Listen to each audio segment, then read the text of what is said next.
Հարգելի գոլեգաներ, հարգելի պացիենտներ և պացիենտների հարազատներ, այսօր եկեք խոսենք մի հատ շատ տարածված, բայց շատերի համար մի քիչ խուճուճ պատմության մասին, որը կոչվում է վահանագեղձի հանգույցների բարակասեղնային բիոպսիա։ Ես կխոսեմ իմ մասով, թե ոնց ենք ուղեգրում բիոպսիայի, ինչի հիման վրա։ Վահանագեղձի սոնոգրաֆիայի ժամանակ երբեմն տենում ենք հանգույցներ։ Հանգույցները կարան լինեն բարվորակ, կարան լինեն չարվորակ։ Ոնց է այդ ամեն ինչը լինում, հիմա հերթով ցույց տամ։ Պատկերացրեք, պացիենտը եկել է վահանագեղձի սոնոգրաֆիայի, լույսը անջատեմ, որպեսզի նկարը լավ տեսնենք։ Պացիենտը եկել է վահանագեղձի սոնոգրաֆիայի եւ տեսնում ենք, ահա, սոնոգրաֆիկ նկարի վրա տեսնում ենք հետեւյալ պատկերը։ Այս միջին գիծն է, հիմա մի բլթի վրա պուճուրիկ հանգույց եմ ցույց տալի ես ձեզ։ Էսի վահանագեղձի բիլթն է, ըստե շնչափողն է, չի երևում, ահա այս պուճուրը հանգույց է։ Այս նույն հանգույցը երկայնական, այսինքն դաչիկը սենց եմ դնում, այդ հանգույցն եմ տենում, եթե այսպես թեքում եմ դաչիկը, այ դաչիկը հիմա այսպես կդնեմ, այդպես դնելու ժամանակ տեսնում ենք, ահա, այդ նույն հանգույցը, ահա, այսպես։ Բայց միևնույն ժամանակ տենում ենք կիստոզ հանգույց, ավելի շատ կիստական թե հանգույց, կիստոզ հանգույց առանձին։ Առանձին նայում ենք, էլի այդ պատմությունը, ահա, ստեղ արդեն են կիստոզ հանգույցն ալը, նայեք, չափերն էլ ունենք 1.5, 1.1, 1.1, այս երկայնական, ուրեմն ես մի նկարում երկայնական, հետո նույնը նկարում ենք արդեն լայնական հատույթում կամ հորիզոնական հատույթում, ահա այս է այդ հանգույցը։ Սա գլխավոր քնայի զարկերակն է, սա վահանագեղձի նեղուցն է, սա շնչափողն է, մենք մեջտեղից, միջին գծից դեպի ձախ ենք նայում։ Լավ, տեսանք այս հանգույցը, ստեղ մի հատ էլ հանգույց կա, ձեզ ցույց տամ, ստեղ էլ ավելի մեծ հանգույց կա, սա արդեն ձախ բլթի վրա է, այսինքն այն երկուսը աչում էին, սա ձախի վրա է։ Հանգույց, որի մեջ պուճուր կիստոզ բաղադրիչ կա, այդ նույն հանգույցը, կիստոզ պուճուր բաղադրիչ, մի խոսքով տեսանք։ Հանգույցի նայելուց ինչ ենք նայում, նայում ենք չափերը, նայում ենք եզրերը, նայում ենք էխոգենությունը, այսինքն սևա, սպիտակա, կիստոկա հետը թե չկա, կալցինատներ կան, թե չկան, այսինքն կետեր կան, թե չկան։ Մի խոսքով, սենց մանրամասներ ենք ուսումնասիրում, էսի այդ կիստոզ հանգույցը, կիստայից հետո ակուստիկ ուժեղացում, չգիտեմ նախորդ հաղորդումները նայել եք թե չէ, ակուստիկ ուժեղացում, կիսան խտրոցավոր, հյուսվածքային բաղադրիչով, մի խոսքով։ Առաջին հայացքից նայում ենք, ասում ենք, այ մարդ, այս ինչ է, հիմա սա ոնց գնահատենք, ուղարկենք լրացուցիչ ստուգման, թե չուղարկենք։ Այս տվյալները արդեն մտքներիս մեջ պահած, գալիս ենք տիրած կալկուլյատորի մոտ։ Տիրածը դա դասակարգման համակարգ է, որը ստուգում է, թե տվյալ հանգույցը իր հատկանիշներով ավելի շատ բարվորակի է նման, թե չարվորակի։ Մտնում ենք համակարգչով, հիմա ցույց տամ։ Մնում ենք համակարգչով, ասենք թե տարբեր կալկուլյատորներ կան, ասենք ընտրում ենք այս մեկը։ Ուրեմն,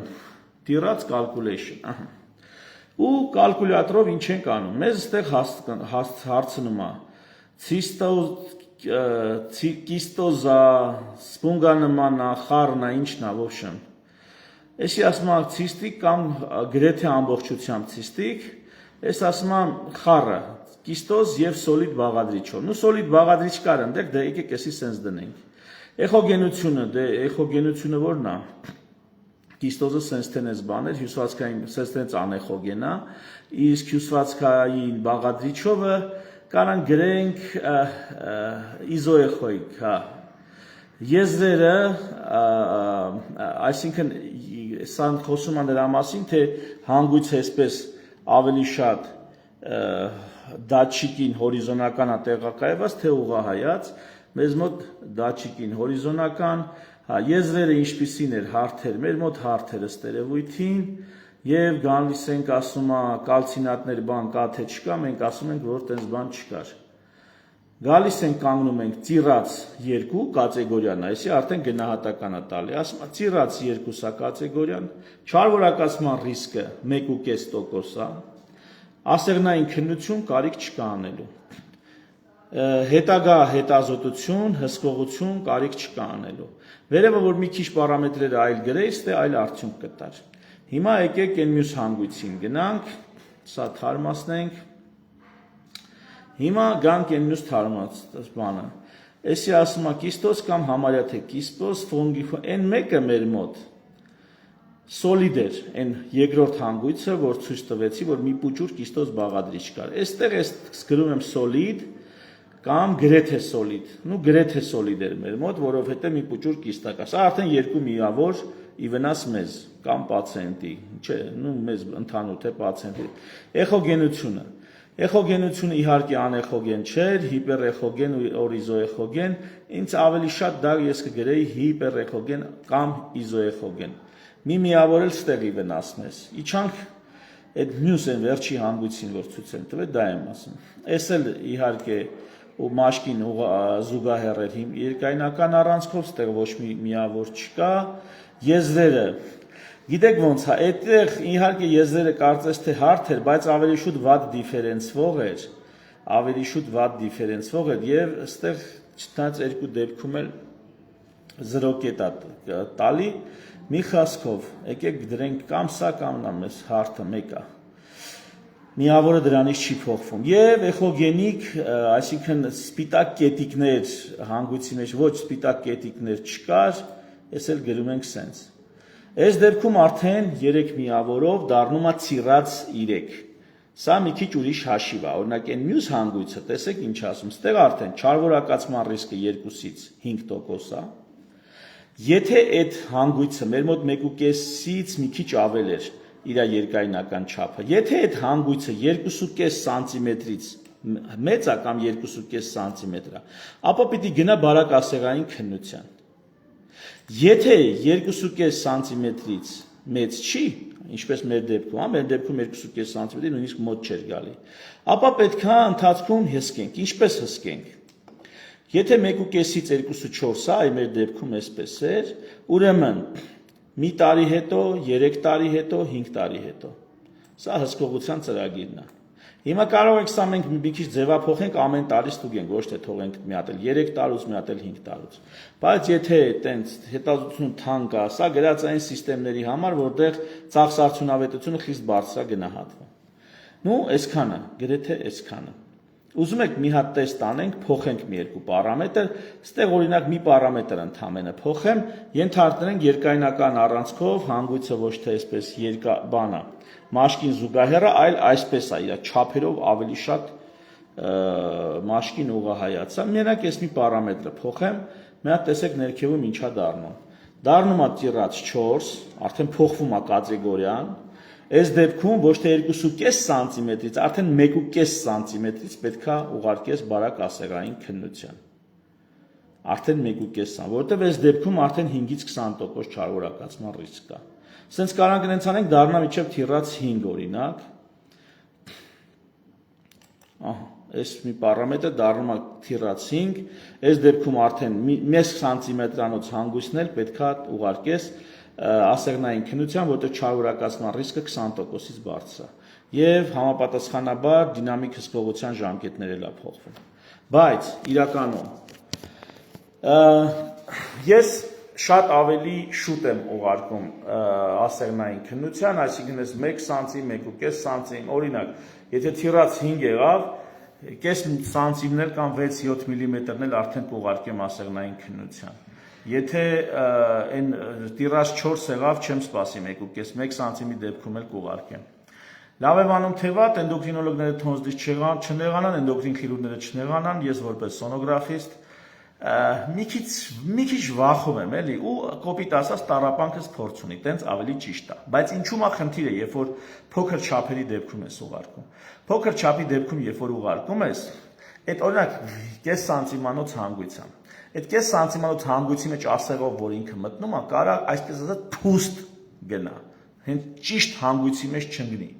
Այնքան հարմար չլինի, որ հանգույցից վերցված նմուշը, ընդ նմուշն է մի ստից բան է, գիտեք, այդ ասեղնային քննությունը, պացիենտը պարկում է սոնոգրաֆիայի ժամանակ, մի հատ կծմտելու նման ասեղով ծակում դուս է գալի, բարդ բան չկա, ստից բան է։ Բայց կարող է ճիշտ տեղը չընկնի։ Ահա թե ինչու չափեր է նշված, ու այնպիսի չափեր է նշված, որը ստույգ գիտեն, որ բիոպսիա անելու ժամանակ, բարակ ասեղային բիոպսիայի ժամանակ, այդ նմուշի ստացումը, այսպես կոպիտ ասած, երաշխավորված է։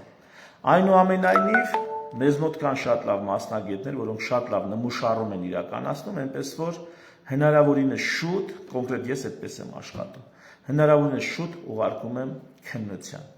Եվ ստեղ մի բան էլ ասեմ, թեև սա իմ ոլորտը չի, այսինքն որպես սոնոգրաֆիստ դու գնահատում ես եւ ուղեգրում ես, ուրիշ բան չես անում, ոչ բուժում ես անում, ոչ վիրահատության ցուցում ես անում, ես ամեն ինչ անում էնդոկրին վիրաբույժը կամ էնդոկրինոլոգը։ Համենայն դեպս, որպես ինֆորմացիա, հա, կան պացիենտներ, որ ասում են ուռուցքին որ կպնես, ուռուցքը դրանից կկատաղի, իրականում գրեթե ոչ մի ուռուցք կպնելուց չի կատաղում։ Որքան գիտեմ, կպնելուց կատաղումը, այսպես ասած, խալերը, դրա համար երբեք խալերից բիոպսիա չեն վերցնում, մաշկի խալերից երբեք բիոպսիա չեն վերցնում, մաշկային խալերը հեռացնում են ամբողջությամբ եւ ուղարկում են նոր հյուսվածաբանական քննության։ Իսկ մնացած ուռուցքների դեպքում ինչքան ուզում ես վերցա, դրանից ուռուցքի տարածում կամ ուռուցքի կատաղում չի լինում։ Եվ մեկ էլ զգուշություն է ցուցաբերվում հար վահանագեղձի հանգույցների հետ կապված, հար վահանագեղձի ուռուցքները նույնպես բիոպսիա վերցնելու հետ կապված խնդրահարույց է, բայց էլի դա իմ պոզիցիան չի, դա որոշում են էնդոկրին վիրաբույժները, դա իրանց պոզիցիան է, ես որպես հետազոտող բժիշկ ընդամենը կոպիտ ասած բացահայտում եմ եւ ընթացք եմ տալի գործին։ Բուն գործն ու անելիքը արդեն անում են էնդոկրին վիրաբույժները, ինչ վերաբերվում է վահանագեղձի հանգույցներին կամ դրանցից բարակ ասեղնային բիոպսիայի ստացումին եւ հետագա վարման տակտիկային։ Ու թերևս այսքանը հարգելիներս, ինձ թվում է ձեզ մոտավոր հասկանալի եղավ, թե այս քուճուշ պատմությունը ինչքան հեշտ է կազմակերպվում ու իրականացվում։ Շնորհակալություն ուշադրության համար, առողջ եղեք։